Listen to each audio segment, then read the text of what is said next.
ஆடிய ஆட்டம் என்ன, அடங்கிய ஓட்டம் என்ன அப்படின்னு தாங்க சொல்லணும். அழகுமதியோட அத்தைக்காரிய அன்பான உறவுகளுக்கு வணக்கங்க. ரொம்பவே ஹாப்பியாக இருக்குங்க. மதி சூப்பர்மா, வேற லெவல், ஹேண்ட்ஸ்அப் சொல்லலாங்க. இப்படி தாங்க இருக்கணும். அடுத்தவங்களை அடக்கி ஒடுக்கி வாழ நினைக்கிற அநியாய கூட்டத்துக்களுக்கு மத்தியில் நம்ம அழகுமதி மாதிரி ஒரு விடி வெள்ளி பிறந்தா தாங்க ஒவ்வொரு குடும்பமும் நல்லா இருக்கும் அப்படின்னு நினைக்கிறவங்களும் கமெண்ட்ஸில் சொல்லிடுங்க. ஆனால் மலர் பிள்ளை ஏங்க என்னன்னு தெரில, மதிக்கிட்ட கோச்சுக்குது. அந்த பிள்ளை என்ன சொன்னுச்சு, நீ இப்படி இருக்கியக்கா, நீ இப்படி இருக்கிற தப்புக்கான்னு சொன்னுச்சு. அவ்வளோதான். அதுக்கு போய் கோச்சுக்கிறேன். நியாயமாக பார்த்தா மதி தாங்க கோச்சுக்கணும். யாராவது நோட்டம் இட்டிங்களா? நான் கவனிச்சேங்க. ஒரு வார்த்தை அந்த மாமியா கிளவி குந்தாணி கருப்பி அவ்வளோ குறை வச்சால, பாயிண்டாக வைக்கல. ஐயோ அத்தை அப்படிலாம் இல்லைத்த சுரேஷ், அப்படிலாம் இல்லை சுரேஷ், நீங்கள் தான் தப்பாக பேசுகிறீங்க அத்தை, மதி அப்படிலாம் இல்லை அப்படின்னு ஒரு வார்த்தை சொல்லவே இல்லைங்க. சும்மா இங்கிட்டும் பேந்த அப்படின்னு தான் முடிச்சிச்சு. ஒரு கட்டத்துக்கு மேலே மாமியாரே சொல்லு மலரு அப்படின்னு கேள்வியும் கேட்குது. அப்பவும் இந்த பிள்ளை பேசாமல் இருந்துச்சு, பக்கேன்னு பார்த்துக்கிட்டு. ஆனால் இப்போ என்னடனா மதிக்கிட்ட கோச்சுக்குது. ஏம்மா மாமியார் தூக்கி போட்டு பந்தாடுனாங்க, அதெல்லாம் கோய்க்க மாட்டேங்கிற? ஓ இப்போ தாங்க, சாரிங்க லாஜிக் இடிக்குதுங்க. கரெக்டாக எனக்கு புரிஞ்சிருச்சு. அதாவது மதிய உயிரா உறவா தங்கச்சியா அவ்வளோ ஒரு உன்னதமாக மனசுக்குள்ள வச்சுருக்குங்க, நினச்சிருக்குங்க. அந்த பிள்ளையே நம்மளை புரிஞ்சுக்கலேங்கிற காண்டி தான் கோய்க்குது போல இருக்குது. அப்படி தான் எனக்கு தோணுது. மாமியார் அது அது கழுத குணம், அது அப்படி தான் மிதிக்கும், அப்படி தான் குறைக்கும் அப்படின்னு நினச்சிருக்காங்கன்னு எனக்கு தோணுதுங்க. இப்போ பேசிக்கிட்டு இருக்கிறதாங்க எனக்கே இந்த இது தோணுச்சு. அப்படி தானங்க, கரெக்டாக இல்லைன்னு கமெண்ட்ஸில் சொல்லுங்கள் ஃப்ரெண்ட். மதி அவங்க வீட்டுக்கு நாத்தனார் வீட்டு கிளம்பையில் அந்த மலரே பார்க்குதுங்க. சும்மா சொல்லக்கூடாது, அந்த மூஞ்சியை ஒரே செகண்டில் அந்த ரியாக்ஷனை கண்டுபிடிக்குதே. ஏன் இப்போ மதி மாமியார்ட்ட தானங்க கோய்க்குது, மலர்கிட்ட கொஞ்சமாவது ஒரு பாசத்தை தவிர வேறு ஏதாவது காமிக்குதா? ஏன்னா மலர் நல்ல பிள்ளைங்கிறது அவங்களுக்கு தெரியுது. மதிக்கு மாமியாக்காரி சரியான ஆளுங்கிறதும் புரியுது. இருந்தாலும் பரவாயில்லன்னு தான் விட்டு கொடுத்து போகுது. இப்போ அடுப்படிக்கு ஓடி போயிட்டு ஏன் என் கூட பேச மாட்டீங்களா, உங்க கூட பேசணும், அதுக்கு கூட அந்த பிள்ளை பதில் சொல்ல மாட்டேங்குது. அப்படி என்னங்க துரோகி பண்ணிட்டாங்க? எனக்கு மறுபடியும் கோந்தாங்க வருது. என்னதான் லாஜிக் பேசினாலும் அப்படி பந்தாடுறாங்க மாமியார் மாமனார், அந்த நாத்தனா புருஷன் எல்லாம் இன்னைக்கு வரைக்கும் உன் புருஷனை பந்தாடி தூக்கி போட்டு மிதிக்கிறாங்க.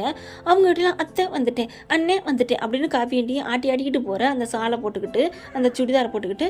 ஆனால் மதிப்புள்ள நீ நல்லா இருக்கான்னு தான் சொல்லுது. உனக்கு எவ்வளோ நல்லது பண்ணியிருக்கு. உன் புருஷனோட ஊரை சுற்றிட்டு வந்த, உனக்கு முட்டை வாங்கி கொடுத்துச்சு, முட்டை சத்துணவு திட்டம் உனக்கு கொடுத்துச்சு, கீழே கொப்பையை கொட்டாதீங்கிறதுக்கு உனக்காக நின்றுச்சு. எல்லா விதத்துலையும் ஒன்று சுவிட்சு போடச்சுன்னா ஏன் நீங்கள் போடக்கூடாதா, அக்கா தான் வரணுமா அப்படின்னு ஒவ்வொரு காலகட்டத்திலையும் உனக்கு துணையாக நின்றுருக்கு மதி. மாமியாக்காரி சொல்லுது, நீ அவளுக்கு சப்போட்டு பேசினில்ல, அன்பா இருந்தில்ல, பத்தியா உன்னையே பேசிட்டு போயிட்டா. அதாவது எரியற வீட்டில் புடுங்குறது லாபம்னு சொல்லுவாங்க இல்லையா, கிளவி மலர்கிட்ட அப்படி ஏற்றி விட்டுச்சு. எல்லாம் தெரியும், 2 பேரும் சேர்ந்துருவாங்க தான், அது வேற விஷயம். இப்போ கிளம்பிருச்சுங்க. நான் கூட போக மாட்டாது மதி அப்படின்னு தான் நினச்சேன். ஆனால் அந்த பிள்ளை போயிடுது. மனசு வலிக்காதங்க, என்னங்க மனுஷன் வாழ்க்கை சே அப்படி தான் தோணுது. ஆனால் இன்னைக்கு ஒரு விஷயம் சொல்லணும்னா, இன்ஸ்பெக்டருக்கு பாராட்டலாங்க. ஒரு சில போலீஸ்காரங்க காவல்துறை அதிகாரிகளும் நல்லவங்கள இருக்காங்கங்கிறத நான் இன்றைக்கி தெரிஞ்சுக்கிட்டேங்க. மற்றவங்கள அந்த வேணுக்குனே இவன் என்ன பெரிய இவனா, நமக்கு கீழே இருந்தாலும் ரொம்ப அதிகாரம் பண்ணுறான் அப்படின்ட்டு வேணுக்குனே அவன் வேலையை போக்கலாம், என்ன வேணாலும் பண்ணிக்கலாம். ஆனாலும் சும்மா விடக்கூடாது. கம்ப்ளைண்ட்டு ஒன்று வந்துருச்சு, ஒரு வீட்டில் பிரச்சனை இருக்குன்னா அதை தீர்க்கணும்னு சொல்லிட்டு மாமியார் நாத்தனார் எல்லாரும் வந்து பேசி முடிக்கிறாங்க. எனக்கு இன்னைய சீனில் சூப்பர்னு தான் சொல்லணும். அந்த இன்ஸ்பெக்டருக்குங்க நல்ல மனுஷங்க. நீ நல்லா இருப்ப, அவன் பொண்டாட்டி புள்ள தாய் தகப்பனோட நீ நல்லா இருப்ப அப்படி தாங்க தோணுது. இந்த மாதிரி எல்லாரும் நல்லா இருந்தா நாடு எப்படி இருக்கும்? காவல்துறைக்கு வேலையே இருக்காது, எல்லாரும் வீட்டில் போய் தூங்கணுங்கிறீங்களா? சரி அதை விடுங்க, அது நடக்கிறப்பல எப்படி இருக்கும், நம்ம நினைக்கிறதா நடக்குது. இப்போ மதியை கூட்டிகிட்டு போகிறாங்க. அங்கே போனால் அங்கே ஒரு அங்காள பரமேஸ்வரன் இருக்குது. அதாவது வெள்ளை தேங்காயை மல்லாக்க விரித்து வச்சுட்டு இருக்க மாதிரி உட்காந்துக்கிட்டு இருக்கு. ஏன் அப்படி ஒரு கெட்டப் கொடுத்தாங்கன்னு தெரியல. மாமா வா, நல்ல வேலை வானாது கூப்பிடுச்சேன். இப்படியாம்மா ஒரு பொண்ணு மனுஷி இருப்பா, புருஷன் விட்டு மேலே கம்ப்ளைண்ட் கொடுப்பா அப்படி இப்படிங்குது. அதுக்குள்ள நல்லா தங்கராஜ் பேலன்ஸ் பண்ணுறாரு. அம்மா நீ என்னம்மா சும்மா இருமா, நீ வா மதி, ரேவதி கூட்டிகிட்டு போ. பரவாயில்லைங்க, இன்றைக்கி ஏதோ நியாயமாக நடந்துக்கிட்டாரு, குத்தி காமிக்கல, எதுவும் பேசலை. பேசுவியா, பேசுனா தான் அங்கே ஊசி ஏற்றி விட்டு தானே அனுப்பியிருக்காங்க போலீஸ்காரரு இன்ஸ்பெக்டரு. அந்த பயம் மனுஷனுக்கு இருக்குதாங்க. இப்போ ரேவதி கூட்டிகிட்டு போயிட்டு இருந்துக்கோ, ஏதாவது வேணா கேளு. அந்த பிள்ளை நல்ல பிள்ளைங்க. உண்மையிலே இந்த குடும்பத்தில் ரேவதி சூப்பர் சொக்க தங்கன்னு தாங்க சொல்லணும். ஆனால் அதுக்கு பாருங்களேன், இப்படி ஒரு கொடுமையான மாமியார் மாமனார் கிடச்சிருக்கு. அதுக்கும் காரணம் பெற்றவங்க செஞ்சதான் பிள்ளைக்கு வந்து சேரும்னு சொல்லுவாங்க. அங்கே ஆத்தாக்காரி என்ன பண்ணுறா, சும்மாவா இருக்கிறா? அம்மா இன்னைக்கு கூட பொய்யா பார்த்தீங்களாங்க, எனக்கு கோவமாக வருதுங்க. அப்படியே டிவியில் அடிச்சு போடணும் போல் தோணுதுங்க. அப்படியே இன்ஸ்பெக்டர்கிட்ட பச்சை பொய்யா சொல்கிறாங்க. நான் இப்படி தான் கொண்டு போய் வையின்னு சொன்னேன், கோச்சுக்கிட்டு அம்புடி பேச்சு பேசுனா. அவளாத்தான் வீட்டை விட்டு போனா. அந்த அவளாத்தான் போனான்னு சொன்ன அந்த வாயை 2 விரலை விட்டு பிடிச்சி கிழிக்கணும் போல் தோணுச்சு. ஆனாலும் நல்ல வேலைங்க இன்ஸ்பெக்டர், இதுக்காகத்தாங்க அவருக்கு நான் நன்றி சொல்லணும்னு சொன்னேன். ஓ போடலாம், ஜே போடலாம். ஏன்னா மதிக்காக ஒன்றும் தப்பு சொல்லலை. அதுக்காண்டி நீங்கள் கையை நீட்டுவீங்களா, வீட்டை விட்டு விரட்டுவீங்களா அப்படின்னு சொல்லி நெஞ்சில் நின்றுட்டாருங்க அந்த இன்ஸ்பெக்டர். அதுக்கப்புறம் ஒழுங்கு மரியாதை இருக்கணும், இல்லைன்னா வேலை போயிடும். என்னப்பா சுரேஷ், நான் சொல்கிறது சரியா? இது பூரா நம்ம நேற்றே போட்டோம் தான். அவர் பயப்படுறாரு. நான் அப்பா அம்மா நீ சும்மா இருமா, வாயை மூடுமா அப்படிங்கிறாங்க. நம்ம நேற்றே இதை சொன்னேன், இதான் நடக்குன்ட்டு. இப்போ என்ன பண்ணுறாங்க, மதிக்கிட்ட திரும்பி நல்ல வேலைங்க, நீயும் கொஞ்சம் அட்ஜஸ்ட் பண்ணி போமா அப்படின்னு சொல்லி அவங்க முன்னாடி ஏதாவது பேசிடுவாரோன்னு பயந்துட்டு இருந்தேன். அதை எதையுமே சொல்லலை. இனிமேல் உனக்கு எந்த இதுவும் வராது, என் நம்பர் தரேன், பேசிக்கோ. நம்ம சொன்னது கொஞ்சம் கொஞ்சம் நடந்துருக்குதுங்க.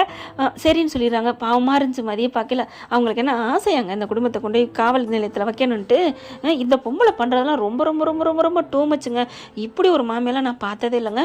அதுக்கப்புறம் எல்லோரும் வராங்களா, காருக்குள்ள உட்காரையிலே மறுபடியும் பொலன்னு பேசுகிறேன். அந்த மாமனாரும் சரியான சொல்லுவாங்க, அந்த வார்த்தையை நான் சொல்ல விரும்பலை, டப்பைய அப்படிம்பாங்க இல்லையா, அதுக்கு முன்னாடி பொட்டு வைக்கிறோம்ல, அதில் போனால் போட்டுக்கோங்க. அந்த பையன் சொன்னால் மிகையாகாதுங்க. அப்படியே என்னம்மா அந்த தங்கராஜ் நேற்று சொன்னார் பார்த்தீங்களா, நான் என் பொண்டாட்டி என் பேச்சை கேட்கலையா, உன் பொண்டாட்டி உன் பேச்சை கேட்கலையா, ஏண்டா நீ பொண்டாட்டியை தாங்குறடா, அது மாதிரி ரேவதி கேட்குறான்டா, பயத்தில் இருக்கிறா, வேறு வழி இல்லை. ஆனால் நம்ம புதுமை பெண் அப்படி இருக்கணும் அவசியம் இல்லையே. அன்புக்கு அடி பண்ணுங்குவா மதி, ஆனால் அதிகாரம் போனால் அழகு மதி வேறு லெவலு, தூக்கி போட்டு மிதின்னு கூட மிதிப்பா. இப்போ உள்ளுக்கு போயிடுறாங்களா, கதைக்கு வருவோம். உள்ளுக்கு கூட்டி கொண்டே உட்கார வச்சிடறாங்க. ரேவதி வருது. என்ன சொல்கிறா, ஒன்றும் சொல்லலை, அவள் பாட்டுக்கு இருக்கிறா. சாப்பிடணுமா, சாப்பாடு கொடுக்கணுமா அப்படின்னு பேச, ஆமாம் அப்புறம் பசிக்காதா, சாப்பாடு கொடுக்கத்தானே வேணும் அப்படின்னு சொன்னகையோட, சரி சரி சாப்பாடுலாம் எடுத்து வச்சு சாப்பாடு கொடு அப்படிங்கிறாரு.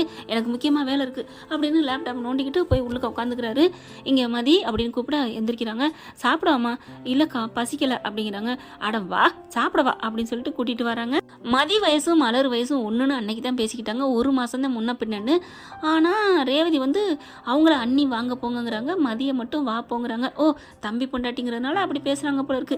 அண்ணி பொண்டாட்டிக்கு மரியாதை கொடுக்குறாங்க. ஓகே பரவாயில்லைங்க. கீழே இறங்கி டைனிங் டேபிளில் உட்காடுறாங்க. அத்தை அப்படின்னு பிள்ளைங்கள்லாம் நல்லா தான் பேசுது. மாமியாக்களையும் வந்து உட்காந்து சாப்பிட உட்காடுறாங்களா, உட்காந்தோட சுருக்கு சுருக்குன்னே பேசுது. ஏம்மா நல்லா சாப்பிடு, தெம்பா இரு, நல்லபடியாக இரு, ஆனால் இங்கெல்லாம் உதா காமிச்சிடாத திமுற அப்படிங்கிற முறைக்க ரேவதி என்ன பண்ணுது, அத்தை என்ன அவள் பண்ணா, நீங்கள் சாப்பிட விடுங்க. மதியனால சாப்பிட முடியல, அப்படியே ஆட்டி படைச்சிக்கிட்டு, அதாவது அலப்பிக்கிட்டே இருக்குது சாப்பாடை. சாப்பாட்டை அலக்கழிச்சா அலைய வேண்டியதான் சாப்பாட்டுக்கு. இந்த மாதிரி பொண்ணுங்களை நான் பார்த்தது இல்லைம்மா அப்படின்னு சொல்ல, மதி எந்திரிக்க போது கையை பிடிக்குது. மதி ப்ளீஸ் எனக்காக அப்படிங்கிறாங்க. என்னக்கா இவங்க பாட்டுக்கு பேசுகிறாங்க. ஐயோ அது அப்படித்தான், சாக்கடை நாருமா மணக்குமா, நீயே சொல்லு அப்படிங்கிற அமைதியாகிறாங்க. விடு, யார் நம்மளை தூத்துறாங்களோ அவங்கள அப்படி நினச்சிக்கோ, நம்ம சந்தனம்னு நினச்சிக்குவோம், நம்ம மணப்போம், ப்ளீஸ் மதி அப்படிங்கவும்.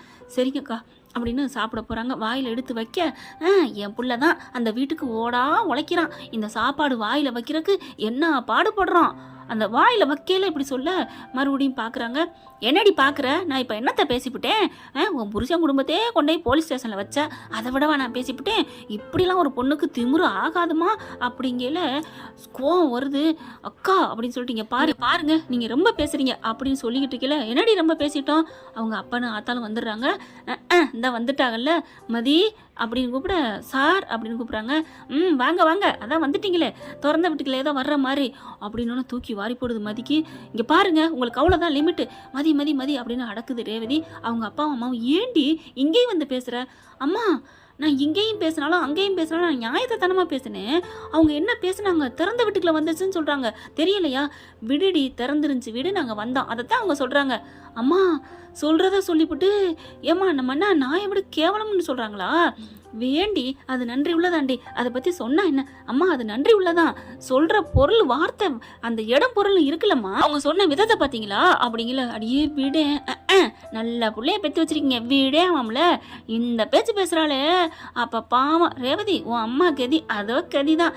ஆட்டு அம்மா இந்த மாதிரிலாம் என் வீட்டுக்கு வந்திருந்தா நீலாம் இவளை பார்த்து தெரிஞ்சிடாத, உன் 2 வேணாம், நான் அப்படியே பண்ணிடுவோம். என்ன நினச்சிட்டு இருக்க சி அப்படிங்கல. என்னம்மா இப்படிலாம் பேசுகிறீங்க அப்படிங்கல. என்ன என்ன உன் பிள்ளைய பேசணும் கோவம் வருதா? ஏய் என்ன நீ இங்கெல்லாம் இருந்தால் அவளையும் கெடுத்துருவ போல இருக்கே. இங்கே பாருங்க, நான் ஒன்றும் உங்கள் வீட்டில் இருக்கணும்னு அவசியம் இல்லை. நான் வேணும்னு வந்தேன். என்ன ரொம்ப பேசுகிறாங்கல்ல. ஐயே என்ன சத்தம் அப்படின்னு வேகமாக வராரு. இங்கே பாருடா, இவ ரொம்ப திமிர் பிடிச்சவளா இருக்காடா. இங்கே பாருங்க, உங்கள் அம்மா தான் ரொம்ப பேசினாங்க. என்னம்மா பிரச்சனை? ஆமாடா, திறந்த வீட்டுக்குள்ள வந்தது மாதிரி வந்தாங்கன்னு சொல்லிவிட்டேன். இப்போ இதில் என்ன தப்பா? அவங்களா தான் வீட்டுக்குள்ள வந்தாங்க, அதனால தான் சொன்னேன் அப்படின்னு சொல்ல, சார் வணக்கம் சார் அப்படிங்கிறாரு. அம்மாவை பார்க்குறாங்க. செம்ம கோவம் வருது.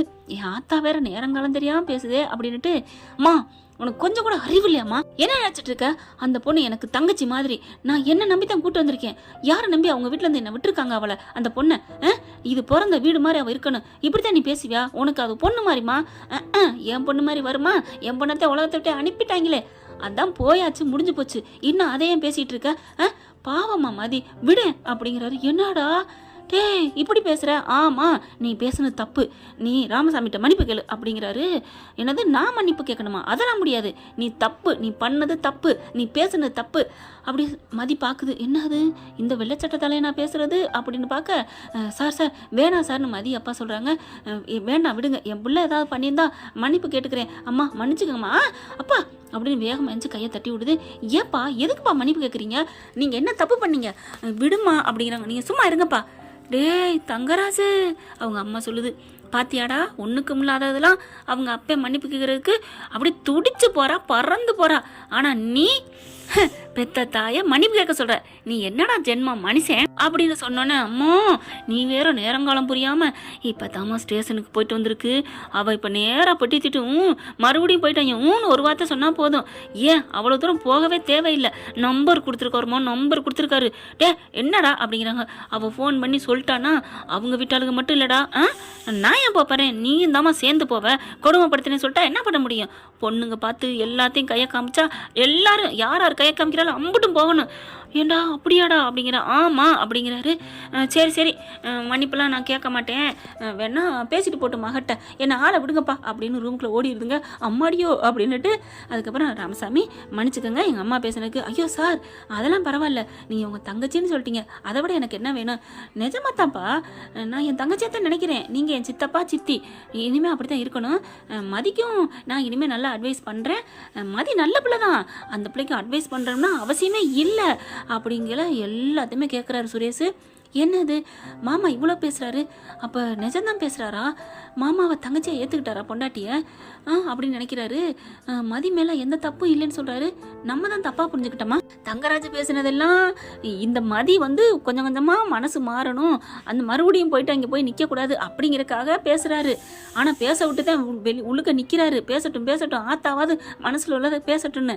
ஆனாலும் ஒரு கட்டத்துக்கு மேலே சரி இதுக்கு மேலே இருக்கக்கூடாதுன்னு வந்துவிட்டு தான் மேலே எந்த தப்பு இல்லைங்கிற மாதிரி நடிக்கிறாரு. இது தெரியாமல் நீ நடிக்கிறது நல்லதாண்டி அப்படிங்கிற மாதிரி சுரேஷ் என்ன பண்ணுறாரு, ரொம்ப சந்தோஷமாக இனிமேல் நம்ம நல்லபடியாக நடந்துக்கணுன்ட்டு வராரு.